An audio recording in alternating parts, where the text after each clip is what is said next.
আচ্ছা, কেমন হতো যদি আপনার শহরের রাস্তাগুলো এত পরিষ্কার হতো যে সেখানে ধুলাবালির নাম নিশানাও থাকতো না। এখন যে সুন্দর সবুজে ঘেরা রাস্তা দেখছেন, এটা কোনো কল্পবিজ্ঞানের সিনেমা নয়। এটা পৃথিবীর অন্যতম একটি ছোট দেশ সিঙ্গাপুর। আপনি কি জানেন আয়তনে ছোট হলেও সিঙ্গাপুর কিভাবে পুরো পৃথিবীকে টেক্কা দিচ্ছে? দেশটি এতই ছোট যে আপনি চাইলে গাড়িতে করে কয়েক ঘন্টার মধ্যে সিঙ্গাপুর দেশটি পুরোপুরি ঘুরে ফেলতে পারবেন। কিন্তু এই ছোট দেশটির কিছু ইন্টারেস্টিং ফ্যাক্ট আপনাকে চমকে দিবে। যেমন ধরুন, সিঙ্গাপুরকে বলা হয় বিউটি ইন আ গার্ডেন বা বাগানের মধ্যে গড়ে ওঠা শহর।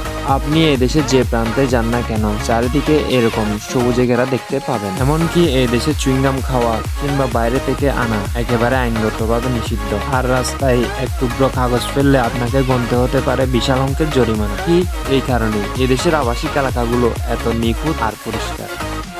এবার আসি এদের যোগাযোগ ব্যবস্থায়, যা এক কথায় পৃথিবীর অন্যতম সেরা। সিঙ্গাপুরের বাস এবং মেট্রো সার্ভিস এতটাই সময়নিষ্ঠ এবং আধুনিক যে এখানকার কোটিপতিরাও নিজেদের গাড়ি রেখে পাবলিক ট্রান্সপোর্ট ব্যবহার করে। একটি দেশ ছোট হতেই পারে, কিন্তু সঠিক পরিকল্পনা আর নিয়মানুবর্তিতা থাকলে যে তাকে পৃথিবী স্বর্গ বানানো যায়। সিঙ্গাপুর তার সবচেয়ে বড় প্রমাণ। আপনি কি মনে করেন বাংলাদেশ কি হতে পারবে সিঙ্গাপুরের মতো? আমি মনে করি হতে পারবে, যদি আমরা নিজেরাই পরিবর্তিত হই। আপনার মতামত কমেন্টে জানান এবং লাইক, শেয়ার, সাবস্ক্রাইব করে পাশে থাকুন।